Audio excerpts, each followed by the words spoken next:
High in the Sonoran Desert resides the city of Nogales. Actually, it's two twin cities that are separated by the US-Mexico border. They have exactly the same geography and they largely share an identical culture. But this is where the similarities end. To the north, just meters away in Nogales, Arizona, incomes are over 7 times higher. Most adults have graduated high school, life expectancy and healthcare are relatively high by global standards, and the residents have access to all the basic public amenities. Despite all its inefficiencies and the occasional corrupt politician, the government of these citizens is and acts in accordance with the population's wishes. They do not live in constant fear that their investments, businesses, and homes will be taken from them, nor that their safety is in jeopardy. To the south, in Nogales, Sonora, the picture is rather different. Despite having a population that is 12 times smaller, it has 29% more homicides than St. Louis, which is the US city with the highest homicide rate in 2019. Most adults do not have high school degrees, and because of a lack of sufficient healthcare, mothers have to worry about high infant mortality rates. Opening a business is risky, not just because of the high crime rate, but because owners will constantly need to bribe and maneuver around corrupt local politicians in order to stay open.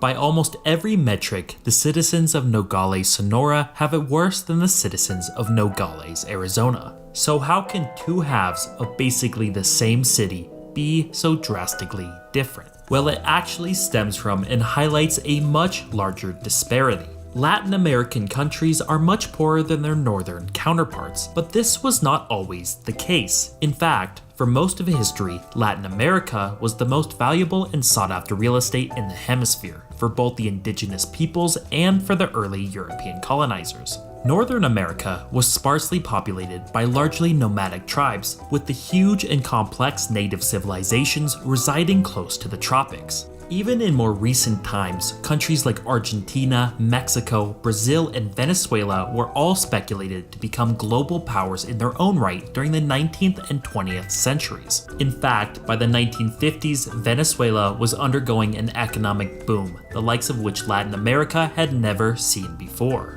In just a span of 30 years, it had become the third richest country in terms of income per person. This was a result of the discovery that Venezuela was essentially floating atop a sea of petroleum, the largest such reserve in the world, dwarfing those of the US, Soviet Union, and even Saudi Arabia. With the end of World War II, the demand for oil steadily skyrocketed with the explosion of the car industry and a blossoming of global economic trade, and Venezuela was at the forefront to benefit from this commodity boom.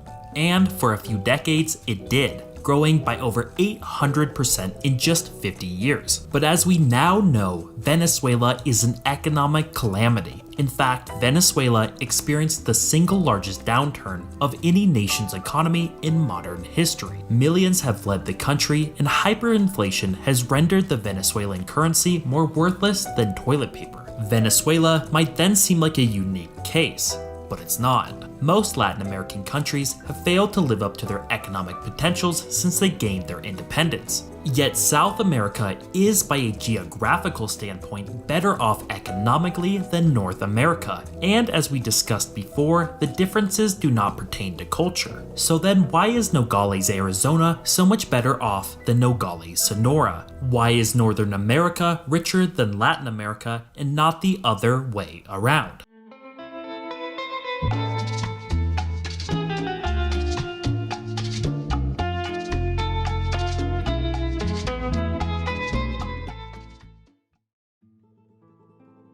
With the European discovery of the New World in the 15th century and the vast potential wealth it revealed, one such expedition by Spanish navigator Juan Diaz de Solas forever altered the history of southern Latin America. In 1516, he sailed into a wide estuary, disembarked from his ship, and claimed the land for Spain, naming the river that flowed before him Rio de la Plata, the River of Silver, in reference to the significant quantities he had found the locals to possess. The Charruas and the Curendi, who were both hunter-gatherers, occupied either side of the river and met the foreign invaders with hostilities. And as a result, shortly after his arrival, De Solas was clubbed to death. Not discouraged and hungry for the spoils of the land, Spain sent out another voyage with the intent to colonize the area. In 1534, the colonists led by Pedro de Mendoza founded a settlement on the land that makes up the modern capital city of Argentina, Buenos Aires, which directly translates to good airs. Unlike many of the lands to the north and in Africa, the climate here was temperate and very suitable to European habitation. However, the settlement was soon after abandoned. See, the settlers and conquistadors that came to the New World came looking not for a new home, not for good airs, but for treasures, riches, and human labor. The Charruas and Kurundi were nomadic, in fierce opposition, and refused to give or trade goods to the Spaniards, even when captured. As a result, the settlers grew hungry, as they did not anticipate the necessity to grow their own food. The land ultimately lacked what the Spanish desired: silver to extract and native labor to exploit. In a desperate last-ditch attempt, the colony sent out expeditions in search for a more suitable land to conquer. One such expedition, led by Juan de Ayolas, traveled up the Parana River in search for the source of silver they found the natives to possess. They stumbled upon the Guarani people, who, unlike the Charruas and Kurundi, were sedentary and agrarian, and as a result, already had an established hierarchical system with ruling elites that presided over the excess resources. Ayolas instantly saw the opportunity before him. The Spanish quickly overran the Guarani, founded the town of Asuncion, which would later become the capital city of Paraguay. The conquistadors forcefully married into the Guarani royal family and placed themselves as the new elite of the already established social hierarchy. They modified the systems already in place to demand tribute and forced labor. The rest of the population in Buenos Aires quickly moved to the new town, and herein lies the root strategy to Spanish colonization and later the Portuguese. They sought out indigenous peoples that already had established social hierarchies so that they could forcibly place themselves atop said hierarchy and utilize and modify existing systems of exploitation for their own gain. In essence, the more advanced and populated a native society was, the more desirable and easier it was to exploit. But what Ayolas did in Paraguay was just a copy of much more bloody and significant conquests to the north.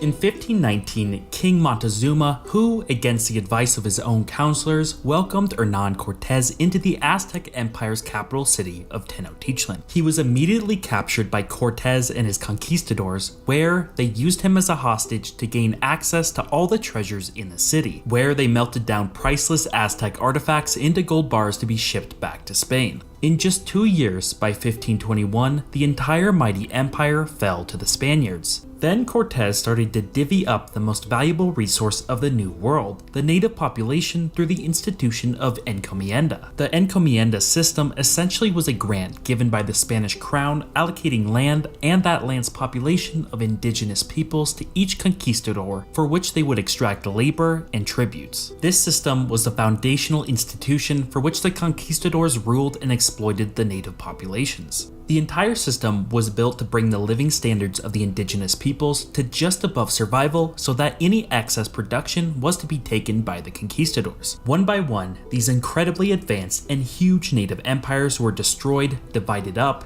enslaved, and drained of resources. A decade after Cortez's conquest of Mexico, Francisco Pizarro began his journey to not only utilize but to perfect this strategy of conquering. On November 15, 1532, Pizarro and his fellow conquistadors laid a trap for the Incan emperor Atahualpa and his army. The Spanish slaughtered 2,000 Incan soldiers with devastating efficiency and captured Atahualpa. They then tortured him and other Incan elites, demanding rooms to be filled entirely with gold and silver and all the riches at their disposal, eventually burning them all alive, even those that satisfied the initial demands. Again, after conquering the mighty empire, each conquistador would be granted an encomienda, for which they would replace the former Incan elites and enslave the population. But eventually, an even more pernicious form of population control was enacted, and it all had to do with a single mountain high in the Andes of modern-day Bolivia. In 1545, Diego Gualpa was in search of a shrine deep in the Andes when he was pushed to the ground by a strong gust of wind,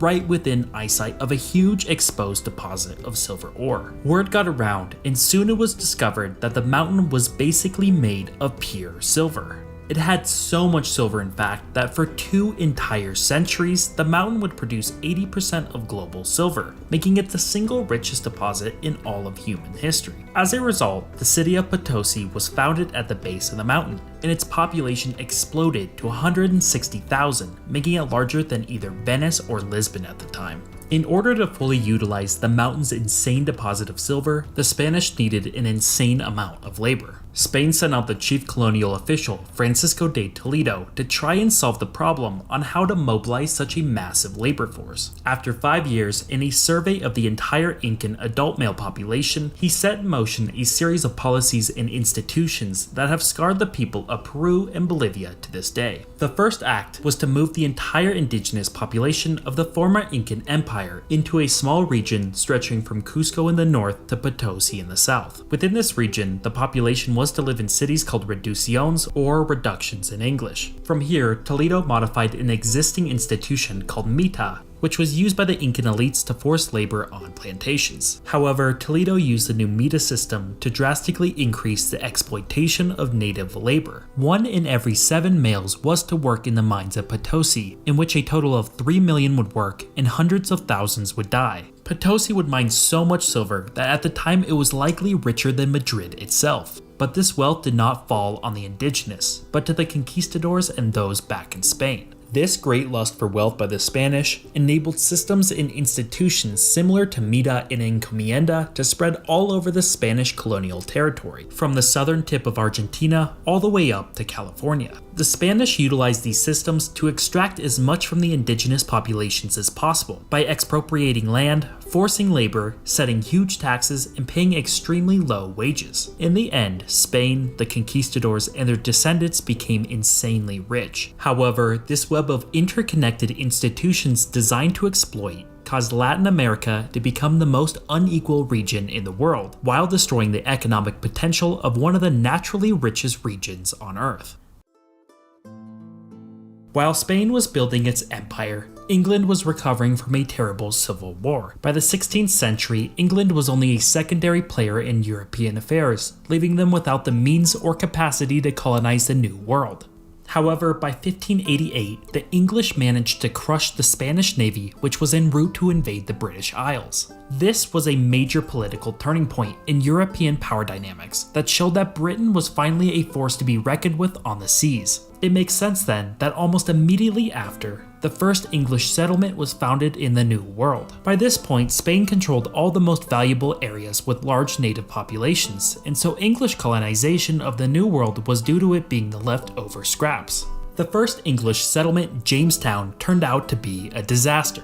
They attempted to implement the Spanish strategy of conquering the native peoples so that they could exploit their labor. But just like in Buenos Aires, the native population was sparse, decentralized, and unwilling to trade or be conquered. After countless attempts, it was decided that the Spanish strategy would not work in North America. But maybe if you could not exploit the native labor, you could exploit the colonist labor. As a result, the Virginia Company employed draconian policies to force the colony into working. However, the New World was vast. Colonists could just leave and try to survive themselves, or even attempt to assimilate with the native tribes, which was growing in desirability with how terrible living conditions were in Jamestown. Ultimately, this strategy also failed, and the last resort was an attempt to incentivize the colonists to invest and work hard on their own volition. This included giving land to anyone willing to move to the colony, and giving the colonists a voting assembly so that they could have a say in the laws that resided over them. This was the foundation of democracy and capitalism that would ultimately become the United States. Slowly, these assemblies grew in power and strength, and since political power and wealth was distributed to a wide segment of the population, it became increasingly difficult for a single person or group to use their power to benefit themselves at the expense of others. As these assemblies grew in power, they ultimately morphed into the First Continental Congress, who decided they should be in control of their membership and taxation. This ultimately led to the Declaration of Independence from Britain, to which the Constitution was created, affording an even greater distribution of political power, including constraints on those in power. This cemented highly secure property rights, including those on innovation through patents. People were now incentivized to invest their time, energy, resources, and creativity in working and solving problems. It then makes perfect sense that the United States experienced the Industrial Revolution quickly after it started in England.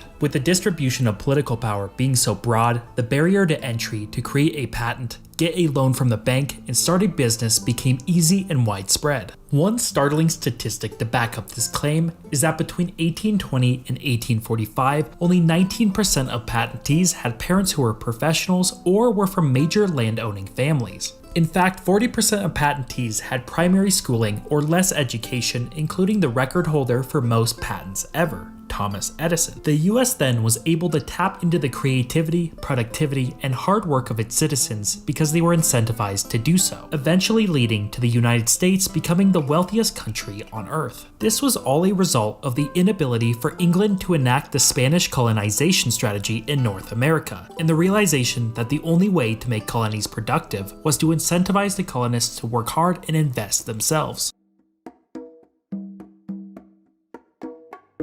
While the United States declared independence as a result of increasingly distributed and broad political power, this was contrasted drastically with Latin American independence movements. By the early 19th century, the institutions of colonial exploitation still existed in Latin America, either in their original form or modified versions that better suited the elites. The conquistadors and their descendants still ruled and exploited the vast majority of the population, who had no say in how they were governed and thus did not slowly gain rights and freedoms like their northern counterparts. Another way to say this is that the elites were content with Spanish rule, and the exploited populations had no mechanism to free themselves. However, in 1808, French forces under the command of Napoleon invaded Spain. The monarchy was quickly overthrown, and a resistance government created a new constitution, which dramatically limited the colonial elite's power to subjugate the populations in the New World. Out of fear of losing their political and economic stranglehold, and while Spain was weak, one by one, the elites of Latin American countries declared independence from Spain. So instead of stronger, more fair political systems as a result of becoming independent, many Latin American governments became even more tyrannical over the population. The only way a new group could come into power was to violently overthrow the current government. This caused Latin America after independence from Spain to be defined by political instability, corruption, and dictators. Nowhere is this better illustrated than in Mexico shortly after independence. Between 1824 and 1867, there were 52 Mexican presidents, of which most rose to power not in accordance with the Mexican Constitution, but with force. Such extreme political instability led to highly insecure property rights, as well as a much weaker Mexican state, with little control over much of the country, rendering the government largely unable to raise taxes or provide public services to the citizens. This also led to the loss of most northern territory to the United States, since they were left defenseless to external threats. Without a strong central government, political stability, or secure property rights, the Mexican economy suffered. If someone had a good idea or invention, they would likely be unable to get a patent and/or profit off of their creativity. This would be the result of government restrictions to protect the monopolies given to political allies of the current regime. Capital would also be hard to come by, as the banking sector was very uncompetitive. In fact, while the US was undergoing a financial revolution, going from 338 banks in 1818 to 27,864 in 1914, Mexico by 1910 only had 42 banks, of which 2 had 60% control on the entire market.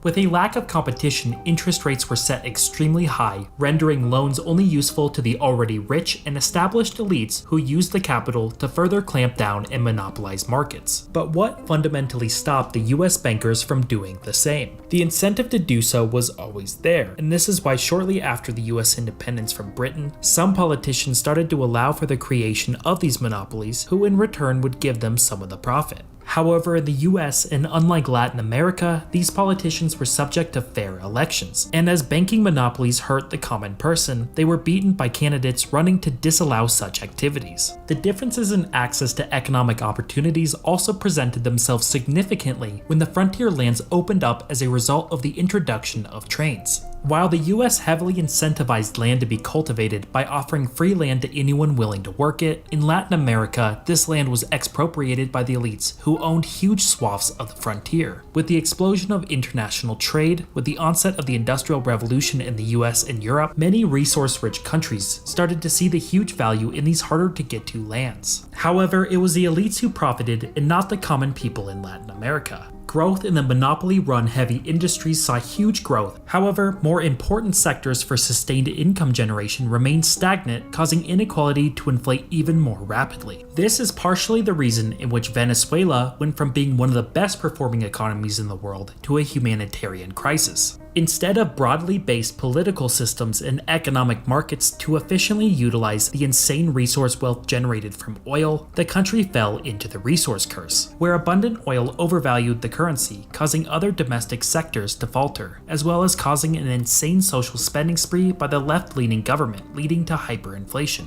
This happened at some point to almost all Latin American countries, from every resource from sugar, tobacco, precious metals, lumber, emeralds, cattle, etc., causing significant wealth and incomes to grow only for a small group of elites in charge at the time. Democracy has come late, slow, and largely unfulfilled in most of Latin America. Politicians to this day are corrupt and unaccountable, and as a result, economic institutions are geared to those with political power only. Nogales, Arizona is richer than Nogales, Sonora because of these political and economic institutions that run their respective nations. In the United States, you can easily start a business or buy a home and feel assured that the government will uphold your rights on your property, not because those in charge are looking out for your best interests, but because they are subservient to your vote to keep them elected. Any attempt to undermine the access to political or economic institutions is met with a fierce opposition that leads to someone with a more popular view being elected. In Latin America, the governments are still haunted by the ghosts of colonial institutions that were designed to exploit the common person. The political instability that coincided with this also meant that the central governments of these nations were unable to become sufficiently powerful enough to enforce law and order throughout the country. All this means is that for the average person, it's difficult to build a business. It's risky to invest, and because of a lack of competition as a result of rampant monopolies, productivity has remained stagnant, meaning that incomes have too. Latin America was colonized on the basis of exploiting the native populations, whereas this was infeasible in North America. The differences in prosperity was not due to geography, culture, or even the differences between the British and Spanish empires, but by the conjunction of native population distributions, the evolution of historical events, and the resulting differences in incentive structures that formed as a result.